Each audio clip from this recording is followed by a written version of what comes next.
এই মুহূর্তে সবচেয়ে বড় খবর, 26,000 শিক্ষক শিক্ষাকর্মীর চাকরি বাতিল। কলকাতা হাইকোর্টের নির্দেশ বহাল রইল সুপ্রিম কোর্টে। এসএসসি চাকরি বাতিল মামলার রায় ঘোষণা প্রধান বিচারপতির বেঞ্চে। হাইকোর্টের পর সুপ্রিম কোর্টেও 26,000 চাকরি বাতিল। রাজ্য ও চাকরিহারাদের আর্জিতে সাড়া নয়। একমাত্র ক্যান্সার আক্রান্ত সোমা দাসের চাকরি বহাল রইল মানবিকতার খাতিরে। 26,000 চাকরি বাতিল হলো সুপ্রিম কোর্টেও। 2016 এসএসসির পুরো প্যানেল খারিজ দেশের প্রধান বিচারপতির বেঞ্চে। হতাশ চাকরিহারারা, চোখে জল তাদের। সরাসরি কথা বলবো অর্ণব আমাদের প্রতিনিধির সঙ্গে। অর্ণব, তাহলে কি যোগ্য অযোগ্য বাছাই করা সম্ভব হলো না, আর সেই কারণেই হাইকোর্টের রায় বহাল রইল সুপ্রিম কোর্টে? কি বলা হলো এই রায়, আরো একবার বলো। মিমি, তুমি যেমনটা বলে এক কথায় উত্তর তাই। যোগ্য অযোগ্য পৃথকীকরণ না করার কারণেই যোগ্যরা চাকরি হারালেন আর চোখের জল ফেলছেন, এবং তারা কার্যত সর্বস্ব হারালেন। অনেকের বয়স হয়ে গেছে, যদি বয়স রিল্যাক্সেশন দেওয়া হয়েছে, তাদের আবার 3 মাসের মধ্যে পরীক্ষায় বসতে হবে। আজকে সুপ্রিম কোর্টের এই রায়। কিন্তু এই যোগ্য অযোগ্যর পৃথকীকরণ করার জন্য সুপ্রিম কোর্ট বারবার রাজ্যের আর্টিকেল 12 অথরিটি হিসেবে মধ্যশিক্ষা পর্ষদ এবং এসএসসির কাছে বার্তা দেয়, এবং একটা ঐক্যমত্য চাইছিল সংখ্যা, যেটা অযোগ্য সবাই এসে বলুক যে এইটাই অযোগ্য। সেটা হতে পারে 5,000, 6,000, 7,000, 8,000, 9,000, 10,000, কিন্তু এটার ভিন্নতা এক একজনের এক এক রকম রিপোর্ট। শুধু তাই নয়, এসএসসি বলছে তারা 23,123টার বেশি চাকরির জন্য কোনো সুপারিশ করেনি। মধ্যশিক্ষা পর্ষদ যারা অ্যাপয়েন্টমেন্ট লেটার নিয়োগপত্র হাতে দেওয়ার দাবিদার, যাদের কাজ আর্টিকেল 12 অথরিটি হিসেবে, তারা বলছে না, 25,844টা নিয়োগপত্র তারা দিয়েছে, প্রত্যেকটার সুপারিশ পত্র তাদের হাতে এসছে। কে মিথ্যা বলছে? সত্যিটা কে বলছে, এসএসসি না মধ্যশিক্ষা পর্ষদ? আসলে গোড়ায় গলদ এখানেই। যখন থেকে পরস্পর বিরোধী হলফনামা দেওয়ার শুরু, এসএসসি আঙুল দেখায় মধ্যশিক্ষা পর্ষদের দিকে। আর তুমি আমাদের সঙ্গে থাকো, আমরা শুনবো এই 25,753 চাকরি বাতিল নিয়ে আইনজীবী ফিরদৌস শামীম কি বলছে। মাত্র সোমা দাসের যে চাকরিটি সেটি বজায় থাকলো, পুরো বাতিল। কলকাতা হাইকোর্টের যে জাজমেন্ট সেটাই আপহোল্ড হয়েছে। পুরো নিয়োগ প্রক্রিয়া বাতিল, পুরো নিয়োগ প্রক্রিয়া বাতিল। ইন সার্ভিস তারা 3 মাসের মধ্যে তারা কমপ্লিট করবে, আর 3 মাসের মধ্যে পুরো প্রসেস কমপ্লিট করবে, এবং 3 মাস এই যে এজ রিল্যাক্সেশন দেবে। শুধুমাত্র সোমা দাসের চাকরিটি একমাত্র বজায় থাকবে। শুধুমাত্র এই চাকরি বাতিলই নয়, বেতন ফেরত দেওয়ার কথাও আজ বলা হয়েছে রায়ে। এই নিয়ে কি বলছেন আইনজীবীরা, শুনবো। নির্দিষ্টভাবে চিহ্নিত হয়ে গেছে যারা টেন্টেড ক্যান্ডিডেট, তাদের কিন্তু ওই টাকার অ্যামাউন্টটা ফেরত দিতে হবে।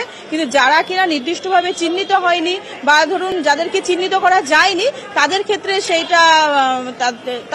সেটা বলেছে যে এখন ওই অ্যামাউন্টটা ফেরত দেওয়ার দরকার নেই। কিন্তু যারা টেন্টেড ক্যান্ডিডেট তাদের কিন্তু সেই অ্যামাউন্টটা ফেরত দিতে হবে। 2016 সালে পরীক্ষা দিয়ে যারা চাকরি পেয়েছিলেন, 6 বছর ধরে যারা চাকরি করছিলেন, আজ এক ধাক্কায় তারা চাকরি হারিয়েছেন। চোখে জল তাদের, হতাশ তারা, কি বলছেন শুনবো। এটা আশা করিনি আমরা যে পুরো প্যানেল বাতিল হবে, কারণ আমরা যারা যোগ্যতা নিরীক্ষে চাকরি পেয়েছি, আমরা মানি যে আমরা কোনো দুর্নীতিতে আপোষ করিনি, কাউকে টাকা পর্যন্ত দিইনি। এরপরে যদি এরকম হয়ে থাকে এবং হয়েওছে, আমরা বৃহত্তরভাবে কিছু করে দেখাবো। আর উপায় তো নেই, আমাদের বৃহত্তর কিছু করতে হবে। কোনো দুর্নীতির সাথে আমরা কোনোভাবেই জড়িত নেই। সিবিআই যে তালিকা জমা দিয়েছে সেখানে আমাদের কারোর নাম নেই।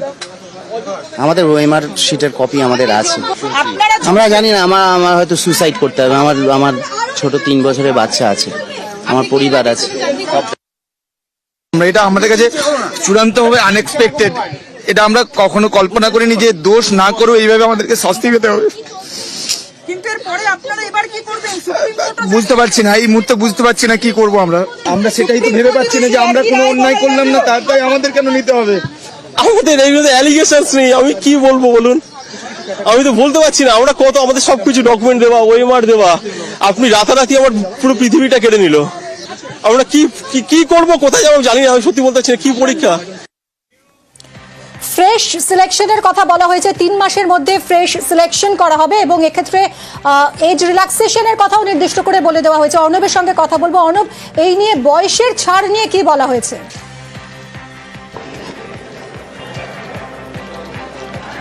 দেখো, 2016 সালে যারা পরীক্ষা বসেছিলেন, চাকরি করছিলেন, বা যারা পরীক্ষা বসেছিলেন, আজকে অনেকের চাকরির ক্ষেত্রে যে একটা বয়সের ঊর্ধ্বসীমা থাকে, সেই ঊর্ধ্বসীমা অতিক্রান্ত হয়েছে। সেক্ষেত্রে সুপ্রিম কোর্ট জানিয়েছে যারা যারা পরীক্ষায় বসেছিলেন তারা প্রত্যেকেই পরীক্ষা বসতে পারবেন।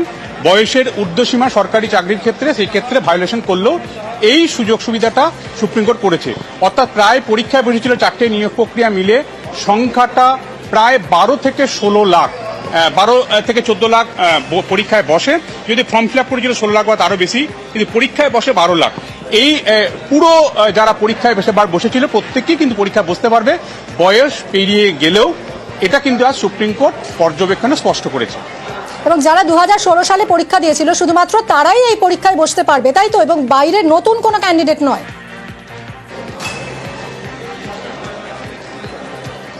একেবারেই নয়। এটাই ছিল কলকাতা হাইকোর্টের রায়। কলকাতা হাইকোর্টে বিচারপতি দেবাংশু বসাকের ডিভিশন বেঞ্চের 22 এপ্রিল 2024 রায়ে এটাই বলা ছিল, যারা পরীক্ষায় বসেছিল তারাই এই পরীক্ষায় বসবে। এবং সেহেতু সেই সময় লোকসভা নির্বাচন চলছিল, লোকসভা নির্বাচনের ফল ঘোষণা তার 15 দিন পর এই প্রক্রিয়াটা শুরু করার কথা বলেছিল কলকাতা হাইকোর্ট, এবং যত দ্রুত সম্ভব সেটাকে শেষ করার কথা বলেছিল। এবং সেই অনুযায়ী হাইকোর্টের যে রায়, সেই রায়টাকেই বহাল রাখলো। শুধুমাত্র এজ রিল্যাক্সেশনের কথাটা হাইকোর্টের রায় ছিল না, সেটা সুপ্রিম কোর্ট জুড়ে দিল পর্যবেক্ষণ আকারে। অর্থাৎ বয়সের ঊর্ধ্বসীমা সরকারি চাকরির ক্ষেত্রে পেরিয়ে গেলেও যারা যারা পরীক্ষা বসেছিলেন প্রত্যেককে এই 3 মাসের মধ্যে যে নতুন নিয়োগ প্রক্রিয়া শুরু হবে সেখানে তারা বসতে পারবে। সঙ্গে থাকো অর্ণব। যাদের বয়স উত্তীর্ণ হয়ে গেছে, যাদের আর সিলেকশন প্রসেসে বসার বয়স নেই, তাদেরকে সুপ্রিম কোর্ট বলল তাদের সেক্ষেত্রে বয়সে রিল্যাক্সেশন পাবে। এবং এই যে ভ্যাকেন্সি, এই যে পুরো নিয়োগ প্রক্রিয়া বাতিল হওয়ার পরে যে ভ্যাকেন্সিগুলো তৈরি হলো, সেই ভ্যাকেন্সিগুলো ফিল আপ করার ক্ষেত্রে তারাও সুযোগ পাবে তাদের বয়সের ঊর্ধ্বসীমা পার করে গেলেও। আবার কথা বলবো অর্ণবের সঙ্গে। অর্ণব, এই সোমা দাস ক্যান্সার আক্রান্ত, মানবিকতার ক্ষেত্রে তার চাকরি বহাল রেখেছিল হাইকোর্টও এবং সেই নির্দেশই বহাল থাকলো সুপ্রিম কোর্টেও। এই সোমা দাসকে বাদ দিয়ে যারা ডিসেবলড তাদের ক্ষেত্রে তাহলে কি নিয়ম?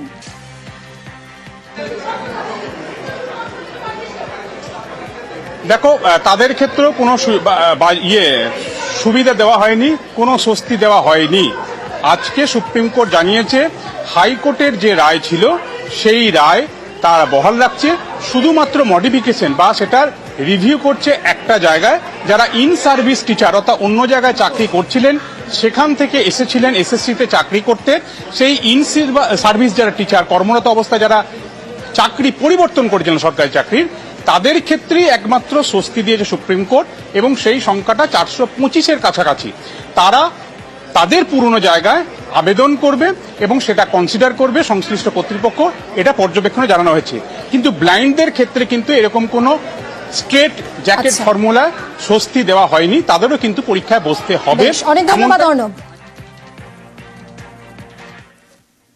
একজন ডিসেবলের পিটিশন ছিল, তার ক্ষেত্রে সুপ্রিম কোর্ট বলেছে যে যে ডিসেবল রয়েছে তাকে মার্সিফুল গ্রাউন্ডে হাইকোর্ট যে অবজারভেশন দিয়েছে, she will be in service, সেটা রিইনস্টেট থাকবে সার্ভিসে।